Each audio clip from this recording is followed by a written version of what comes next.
안녕하십니까. 늦은 비 성경을 강구하는 하늘숲 새벽 묵상 시간에 오신 여러분들을 환영합니다.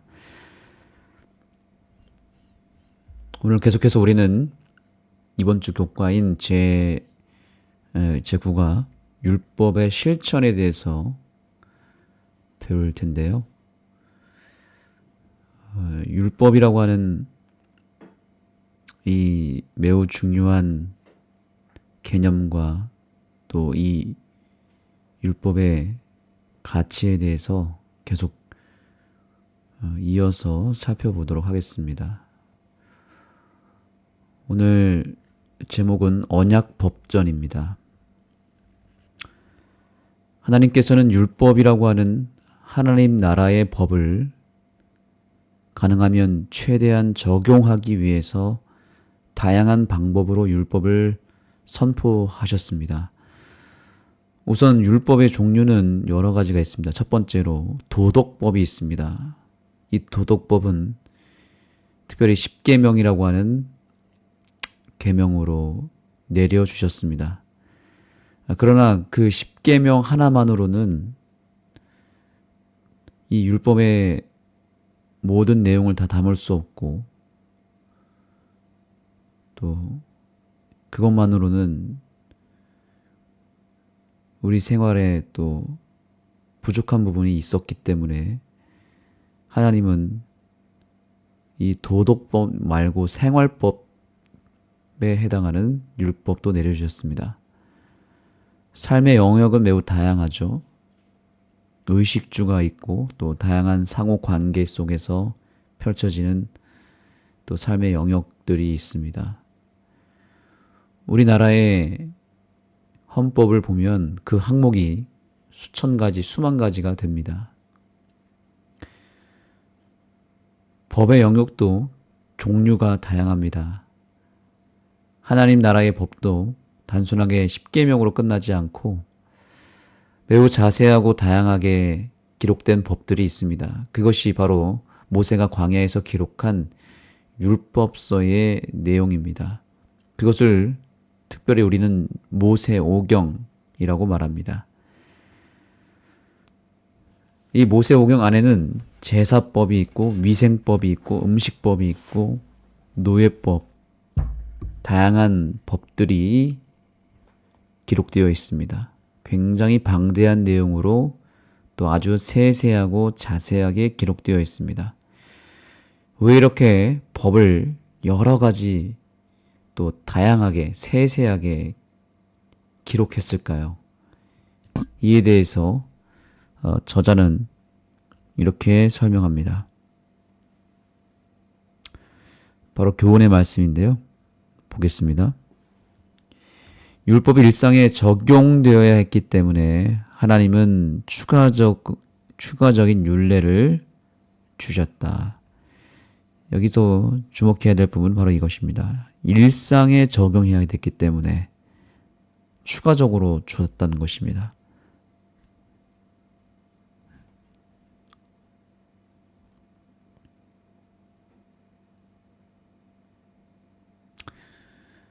율법을 일상생활에 적용한 법을 그것을 율례라고 부릅니다.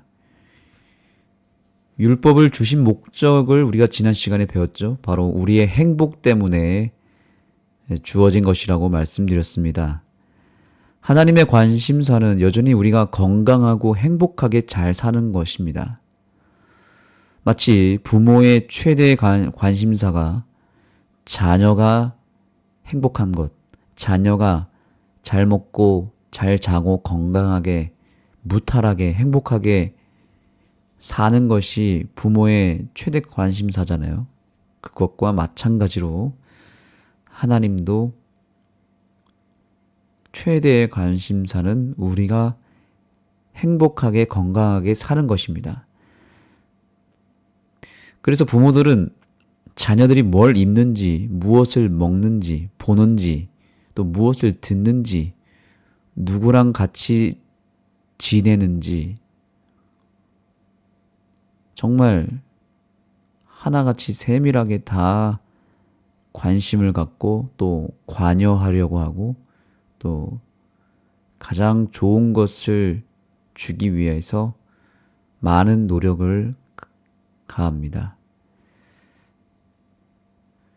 우리 재림교회 각 가정의 부모들을 이렇게 살펴보면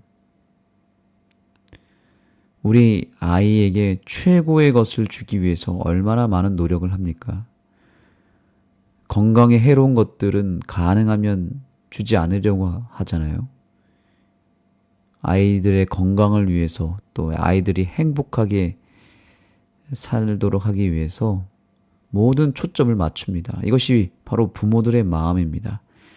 우리 하나님 아버지께서도 우리의 일상생활에 관심이 있을까요? 없을까요?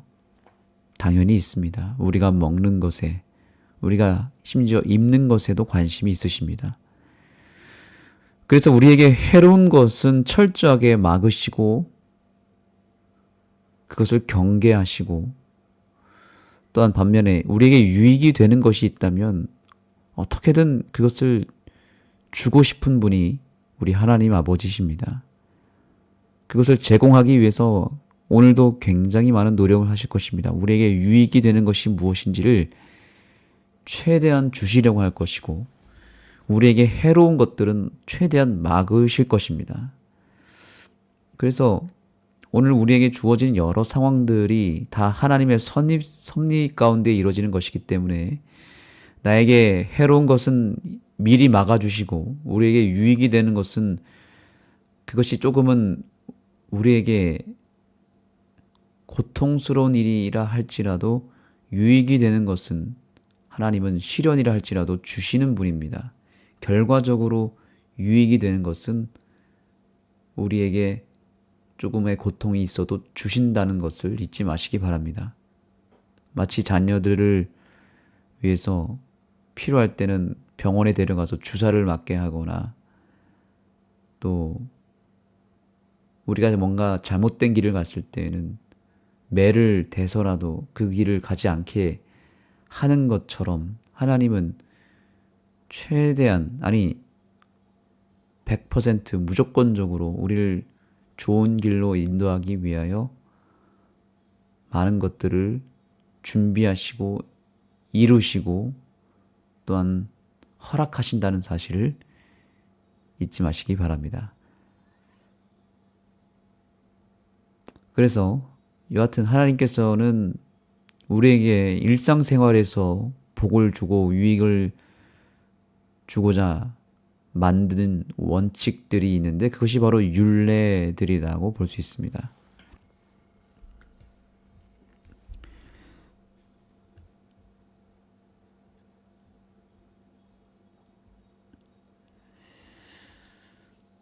자, 여기 이렇게 보겠습니다.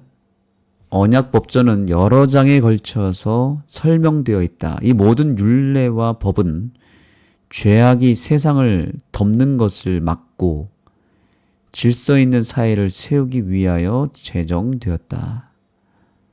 바로 율례의 목적은 이것입니다. 우리의 삶의 많은 영역 가운데서 죄의 유혹과 공격이 상당히 심각하잖아요. 사단이 우리를 공격할 때에는 아주 일상의 사소한 것을 통해서 역사하기도 하거든요. 별거 아닌 것 같은데 별것 아닌 것을 가지고 공격합니다. 사단은 늘 그렇게 공격합니다. 사소한 것에 걸려 넘어지게 만들고 작은 것에 무너지게 만듭니다. 이스라엘 백성들이 늘 실패했을 때는 그렇게 사소하고 작은 것에 시험받고 그 사소하고 작은 것에 걸려 넘어질 때가 많습니다. 사단이 이스라엘 민족이 가장 약할 때, 가장 연약할 때 공격합니다. 그리고 가장 연약한 약점을 통해서 무너뜨리려고 했습니다. 사단이 우리를 공격할 때 어떻게 공격할까요? 아주 작고 사소한 것을 통해서 역사하고요. 또한 우리가 가장 연약한 것이 무엇인지를 잘 알고 있습니다. 가장 받을 때 쉽게 넘어가는 것이 무엇인지를 정확하게 알고 있습니다. 그래서 사단은 우리의 그 연약한 부분을 물고 늘어집니다. 그래서 그런 것들을 우리가 이기고 우리의 일상생활 속에서 사소한 것에서도 우리가 승리하기 위해서는 바로 이 율례와 여러 다양한 원칙들을 소중하게 여기고 그것을 붙잡는 것이 상당히 중요합니다. 모든 율례와 법은 다 결국에는 죄악의 물결로부터 우리를 오염되지 않도록 하기 위한 안전망의 역할을 한다는 사실입니다. 이 율례를 부모의 심정으로 읽고 부모의 심정으로 이해하면 이것이 복음이 됩니다. 그리고 축복이 됩니다. 반면에 율법주의적 관점에서 이것을 살펴보면 이 구약에 기록된 율례들이 굉장히 뭔가 우리를 옥죄고 우리를 간섭하고 우리의 마음을 무겁게 하고 삶을 형식적으로 만들어버리는 그런 거추장스러운 쓸데없는 하나의 전통과 형식적인 법으로 보여지기도 합니다. 그래서 우리는 부모의 심정으로 복음적인 관점에서 이 율례들을 살펴보아야 합니다. 구약에 기록된 율례들은 과연 우리가 지킬 필요가 있을까요? 없을까요? 거기에는 여러 법들이 있죠. 음식법이 있고 사회법이 있습니다. 생활에 여러 가지 우리의 삶에 필요한 법들이 기록되어 있기도 하고 또 필요 없는 것들도 있습니다. 우리는 여기서 율법의 독특한 기능을 깨달아야 됩니다. 율법이라고 하는 것은 크게 두 가지로 나눌 수 있는데 첫 번째는 절대로 바뀔 수 없는 불변의 원칙들이 있습니다. 시대가 아무리 바뀌어도 절대로 바뀔 수 없는 불변의 원칙들, 십계명과 같은 부분이 바로 여기에 해당합니다. 도덕법들은 바뀌지가 않습니다. 반면에 시대와 상황에 따라서 얼마든지 변형되고 바뀔 수 있고 적용할 수 있는 응용할 수 있는 법들이 또한 있습니다. 그래서 이것은 해석이 필요한 것들입니다. 해석을 통해서 적용할 필요가 있는 것입니다. 예를 들면 지금 시대에는 노예제도, 노예법이 필요 없잖아요. 이스라엘 백성들이 그 당시에는 노예법이 필요했기 때문에 하나님이 율례 안에 노예법을 넣어주셨던 것입니다. 이것은 시대가 바뀌면 얼마든지 적용하여 변형해서 지킬 필요가 있습니다. 그래서 우리가 특별히 예언의 신을 읽을 때마다 이 성경의 원칙들이 성경에 자세하게 기록된 것이 없는 여러 원칙들이 예언의 신에는 있죠. 그것은 바로 하나님께서 마지막 때의 백성들을 위해서 성경에는 기록되어 있지 않지만 우리에게 유익이 되는 여러 가지 원칙들을 예언의 신이라고 하는 서적들을 통해서 제공하신 것입니다. 어떤 분들은 이렇게 얘기하죠. 예언의 신이 성경도 아닌데 굳이 이 예언의 신을 무슨 성경의 법처럼 지킬 필요가 있느냐라고 물어본 경우가 있습니다. 맞습니다. 예언의 신은 성경이 아니죠. 그런데 성경의 율법의 그 원칙과 정신을 적용하여서 특별히 이 마지막 시대에 맞게 적용하여서 풀어놓은 것이 예언의 신의 여러 원칙들이기 때문에 그것은 일종의 이 마지막 때의 백성들을 위한 율례라고 보는 것이 더 적합하다고 볼 수 있습니다. 예언의 신에 기록된 여러 음식법들은 성경에는 기록되어 있지 않습니다. 그러나 율법의 정신을 이 시대에 적용한 법들이죠. 그래서 우리가 그것을 지키면 우리의 행복에 도움이 되는 것입니다. 우리의 삶이 더 건강해지는 것입니다. 그것을 안 지켜서 구원을 받지 못하고 지키면 구원을 받는 그런 개념이 아닌 것이죠. 그래서 이것을 접근을 잘해야 됩니다. 예언의 신의 말씀을 우리는 행복과 건강을 위해서 살펴야 되는 것이지 그것을 구원과 결부시켜서 이것을 해석하면 절대로 되지 않습니다. 그것은 잘못된 적용입니다. 그래서 하나님은 매번 그 시대에 필요한 법과 율례들을 허락하셨다는 사실입니다. 시대에 맞지 않는 것은 그 시대에 맞게 다시 해석하고 적용해야 됩니다.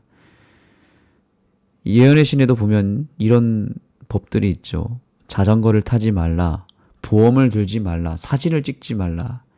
이런 법들도 원칙들이 있습니다. 이것은 그 당시 200년 전에 해당했던 율례들입니다. 그때는 유익이 되지 않았기 때문에 하지 말라고 한 것입니다. 그러나 지금 시대는 이 법을 적용하면 안 되죠.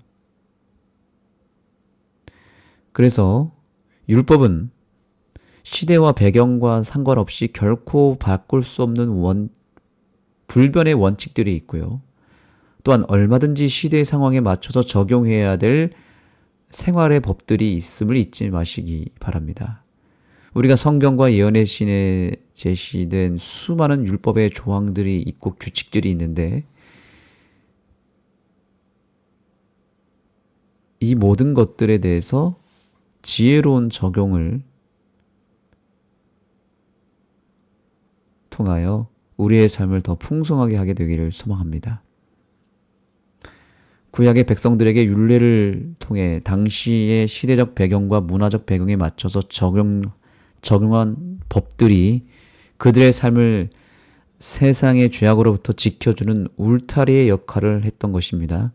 마찬가지로 하나님의 영적 이스라엘 백성이요 남은 자손으로서 영적 광야 생활을 하고 있는 우리 재림 성도들의 행복과 성공을 위하여 우리의 믿음을 지켜주기 위하여 하나님은 영감의 글들을 통해 현대 진리를 우리에게 주셨고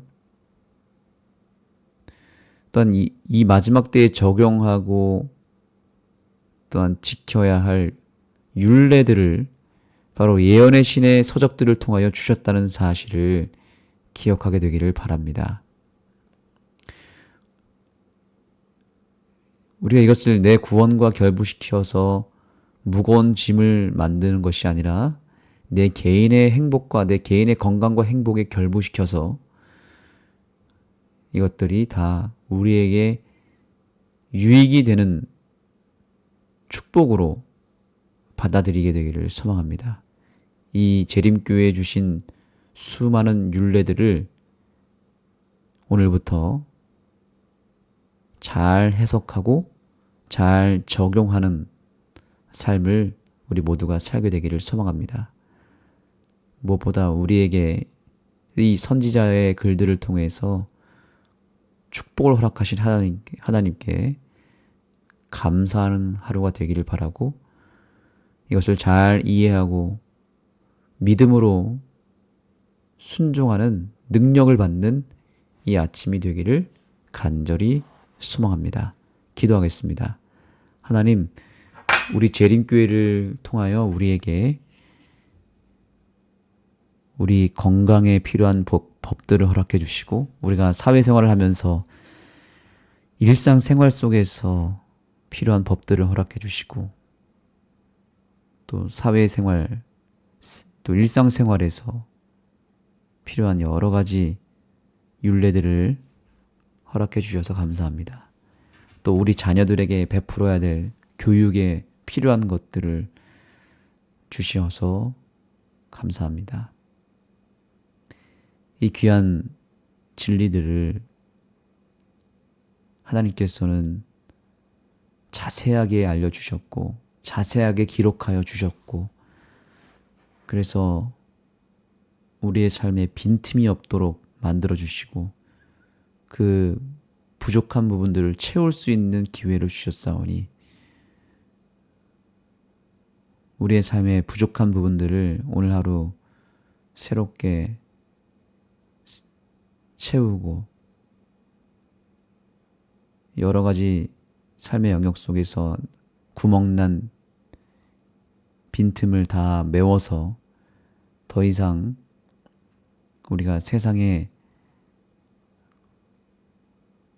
엄청난 그 죄악의 영향력으로부터 해방되는 귀한 하루가 되게 하여 주옵소서. 우리에게 주신 현대 진리의 가치, 예언의 신의 가치를 소홀히 여기지 아니하고 귀하게 여기는 하루가 되게 도와주옵소서. 오늘 이 아침 우리가 드리는 기도에 응답하여 주시고, 또한 우리가 무엇을 위하여 기도해야 될지를 알려주시는 그런 거룩한 시간이 되게 하여 주옵소서. 예수님의 이름으로 기도합니다. 아멘. 이제 각자 개인적으로 기도하는 시간을 갖겠습니다. 특별히 오늘은 우리 교회가 전도회를 위한 매우 특별한 활동을 하는 날입니다. 집집 방문 전도단이 약 15분이 우리 교회를 방문하여 오늘부터 숙박을 하면서 우리 교회의 주변에 있는 마을 주민들을 만나고 또 그들에게 복음을 전하고 진리를 증거하는 일을 하실 것입니다. 이 일을 위해서 여러분들께서 간절히 기도해 주시면 감사하겠습니다.